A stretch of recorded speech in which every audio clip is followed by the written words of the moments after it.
Now we can start making our path. So before doing anything, make sure you disable all the scatters in the geoscatter. And then also turn off the extra trees collection. Then select the path and go into weight paint mode. Press numpad 7 to go into top view and then pick up the annotation tool and draw around the path and the cabin.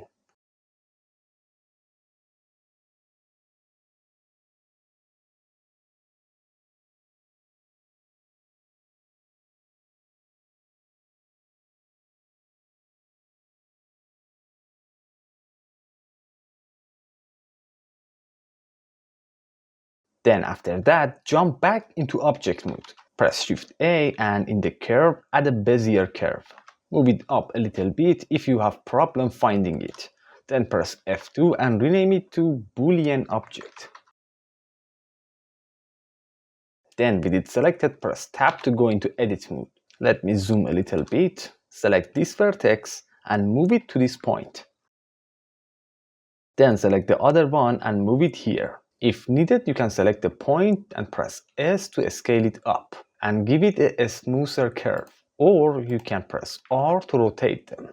Now this seems nice. Then to block out our path, select this vertex, press E to extrude it. Now you actually get the idea. So keep extruding and adjusting the points until you cover the entire area.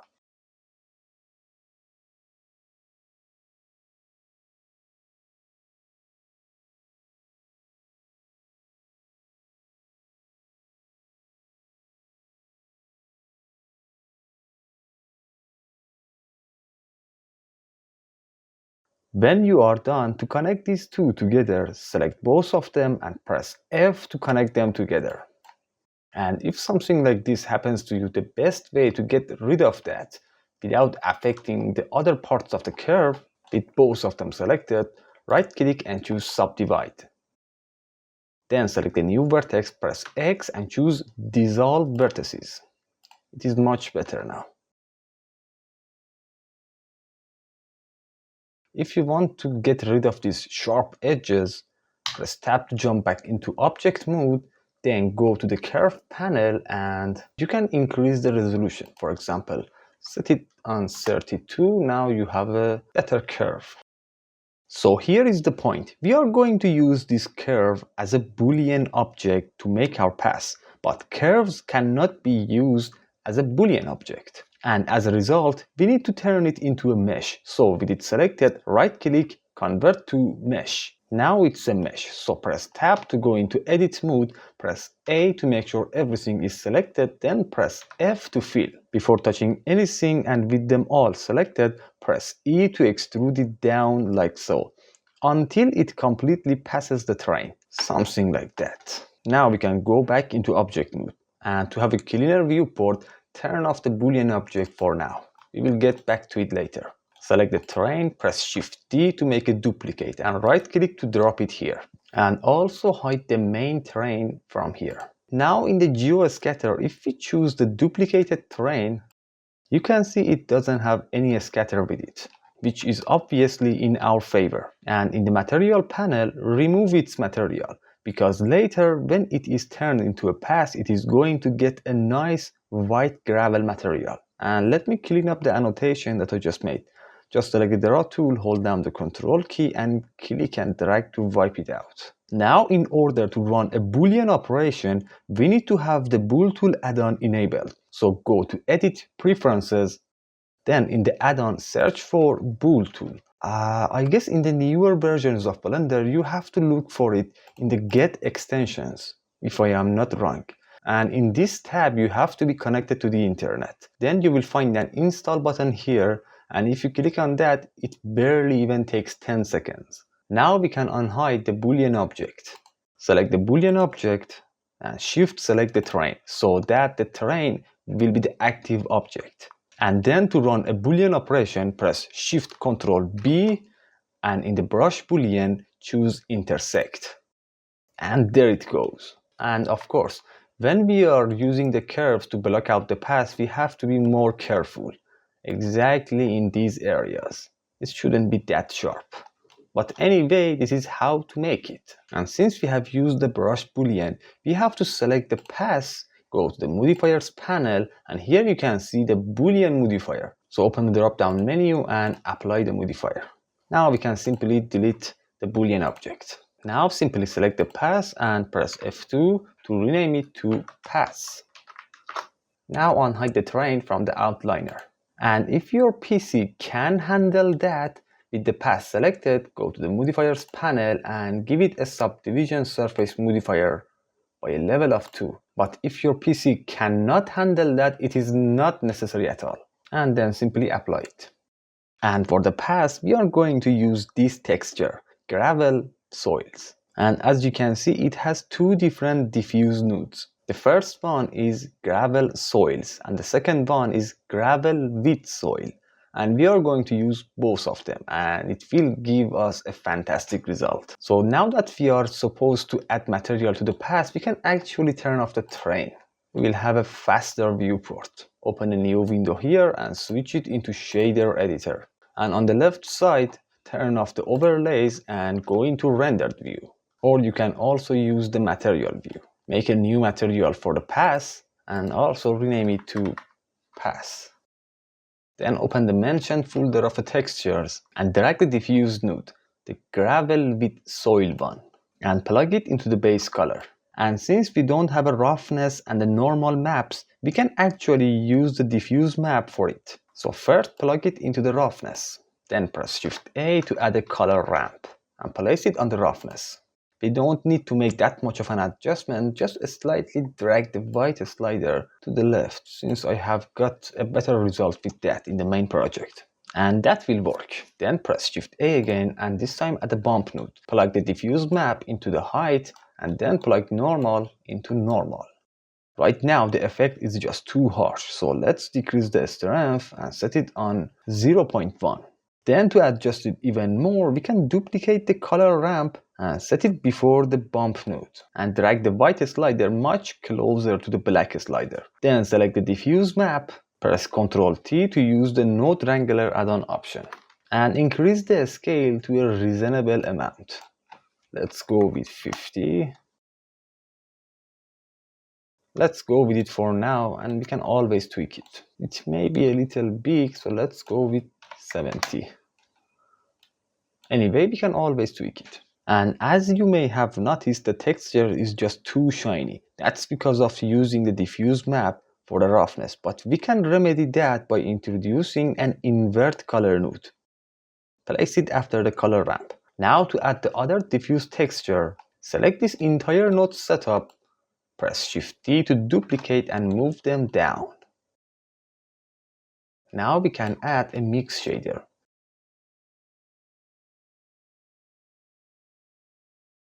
And plug the second principal BSDF to the bottom shader input. Then on the second diffuse texture, click on this number to make it a unique one, so that making changes to this one won't affect the first one. And from here, navigate to the folder of the texture. And this time, choose the gravel soil. Then for the displacement, we can use the displacement and the height maps. But before that, to have a cleaner setup, delete these mapping and texture coordinate nodes. Bring these two here and plug the mapping node into the second diffuse node. Select the second diffuse node and press Shift Ctrl D to make a duplicate while keeping the connection and move it to somewhere around here. And let me clean this up a little bit.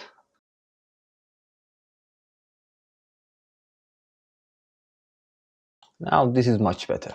Make it a unique one and from here navigate to the mentioned texture folder and choose the height map. Shift Ctrl D again to make a duplicate while keeping the connection and move it down. Make it a unique one and this time choose the displacement map. And since they are not base color or diffuse nodes, we should switch their color space into non-color. And to combine them together, add a mix color node and switch it into add. Then simply plug them into A and B inputs.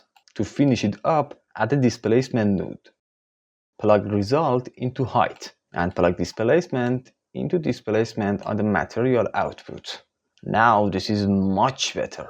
It is working, however, to really see the effect of this displacement node, we should head over to the material panel and under settings, set the displacement type on displacement and bump. Obviously, the effect is just too harsh, so let's decrease the scale and set it on 0.1. Let's go with 0.05 for now, and now we can go to the mapping node, and here, if you like, you can change the scale. Let's go with the same 15. Now this is totally up to you. There it goes. But right now something is actually missing, and I'm not going to explain that because I want to show you right away. Select the path. We should make a color attribute for that. So first, go into solid view and enable overlays. Go to top view. Let me make some space here. So jump into the data panel, and under the color attribute, you can see that we already have a color attribute. Since we have duplicated the terrain to make the path, it is the same color attribute that we made for the terrain. We don't need it and simply remove it. Instead, make a new one and rename it to middle. You will get the idea. Then to access these color attributes and make adjustments to it, switch into vertex paint mode. The setting seems fine, and let's decrease the radius.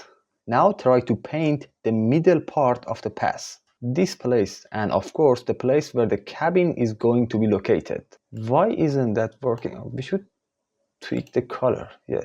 We should switch this black one to white. Now we can paint.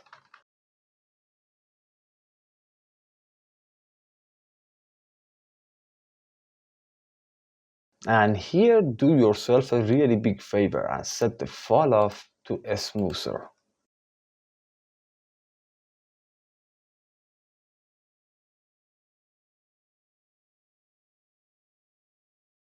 And something like that looks nice. Of course, it needs more works, but it is acceptable.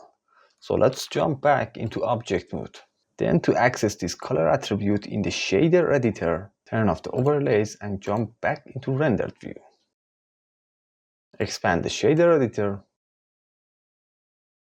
And to access the color attribute in the shader editor that we just made, press Shift A and search for color attribute and place it here. From here, choose the color attribute that we just made, which is called middle.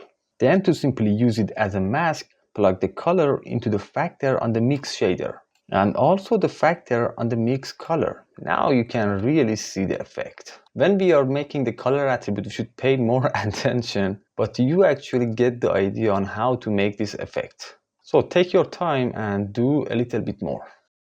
Now let's go on with making the base of the cabin. So make sure you are in solid view, then hide everything except for the path. And then we can press Shift A and in the mesh add a plane. Press numpad 7 to go into top view and adjust the plane on the path like so. Of course, it totally depends on your shape of the path. Then I go into edit mode and choose the edge selection tool and move this edge to make the plane wider. Of course, if we switch the transform orientation into local, it will work much better. Now press A to select everything, then press E to extrude them downward a little bit. Something like that. Then simply try to place it on the path so that it fits nicely in place. And since I have moved the object in the edit mode, the origin point is far away from it. So right click, set origin to geometry. So something like this looks nice. Now make sure you are in object mode and switch into rendered view. Expand the asset browser and scroll all the way down where we have some wood materials. This one, the second to last, wooden planks. We are going to use this one. So drag and drop it on the base. And it is not needed to be UV unwrapped since it is not going to be that much visible. Then we can again switch into solid view. Press F2 and rename the plane to base. Then go into edit mode, select this top face, press Shift D to make a duplicate and right click to drop it here. Then press P and choose separate by selection. Go into object mode, select the duplicated face, press F2 and rename it to planks. And again go into edit mode. Press Ctrl R to add an edge loop. Scroll forward to increase it much more. Then make sure the face selection tool is selected and press C on the keyboard. Choose most of the faces and leave a few of them.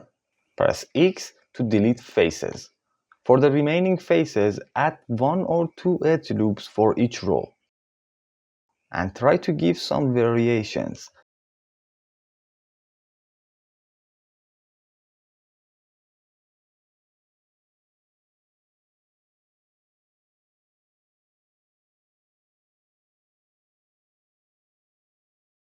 Then select all the edge loops that you have just added.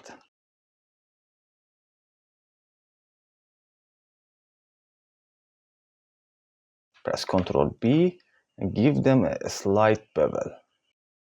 Then press X to remove faces. Now press A to select all the faces. Then press E to extrude them upward a little bit. Then head over to the modifiers panel and give it the bevel modifier. The segment is fine. For the amount, let's go for 0.002 or 0.003, which seems to be a proper value, but since it's a modifier, you can always tweak it. Now after the bevel modifier, add an array modifier. Obviously the direction is wrong, so let's set the x on -1. Now this works properly, and simply increase the count. If the planks overpass the base, simply just apply the array modifier, then go into edit mode, select the extra faces and delete them.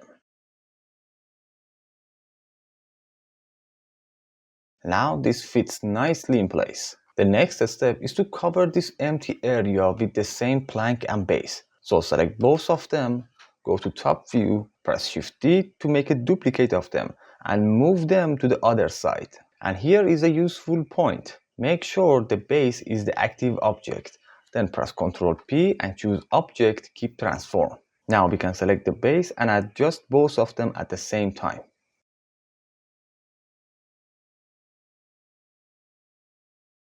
Select the duplicated base and go into edit mode. Press Ctrl R and add 2 edge loops on this face. And you can simply move it if you like. Go back into object mode, select the first base, go into edit mode, and also add 2 edge loops on this face. Select the duplicated plank, press Alt P and choose Clear and Keep Transformation to clear the parent. Then select both of the bases, press Ctrl J to join them together. And with them selected, go into edit mode. And we need to connect these 2 faces, but here is an important point. Since this was a larger face, when we added edge loops, the middle face that we added here is bigger than this one. So for example, you can select this edge, press G twice, and I slide it like so to make it bigger. But anyway, even after we have connected these faces, we can still tweak them, and there's nothing to worry about. So select both of them, then right click and choose Bridge Faces. There it goes. And as I said, if you like, you can select this edge. If you press G twice, it will have an unpredictable movement. You can press G, then X, and move it as simple as that. But you have to make sure the transform orientations is on local. Now select this top face, press Shift D to make a duplicate and move it straight up. Then press P to separate by selection. Now we can go back into object mode and rename this new face to boolean object. And as you can see in the top view, I can see that this boolean object is not exactly set from where it was duplicated. So I delete this. Again, go into edit mode, select this face and make sure the orientations is set on global. Shift D, press Z, move it up. Now if we take a look, yeah, it works fine. P to separate by selection. Now we can select this plank, Shift D to make a duplicate of it and move it over here. If needed, adjust it a little bit. Now select the separated face, go into edit mode, make sure everything is selected, then press E to extrude it downward and make sure it overpasses the last duplicated plank. Go back into object mode. First select the extruded face, which is the boolean object, and then shift select the plank. So that plank will be the active object. Then press Shift Ctrl B to run a boolean operation. And from brush boolean, choose intersect. And since we have used the brush boolean, we can still tweak it. So if you're happy with the result, select the last blank and go into modifiers panel. Here you can see the boolean modifier. Simply just apply the modifier. Now we can delete the boolean object. And since we have used a boolean operation, you can see that we have some missing faces here. So you can select these edges 2 by 2, press F to fill. Let's take a look at what we have in the rendered view. Yeah, seems pretty nice. And I have to move it down a little bit. Now we can select the base and go into edit mode and select all the faces around it.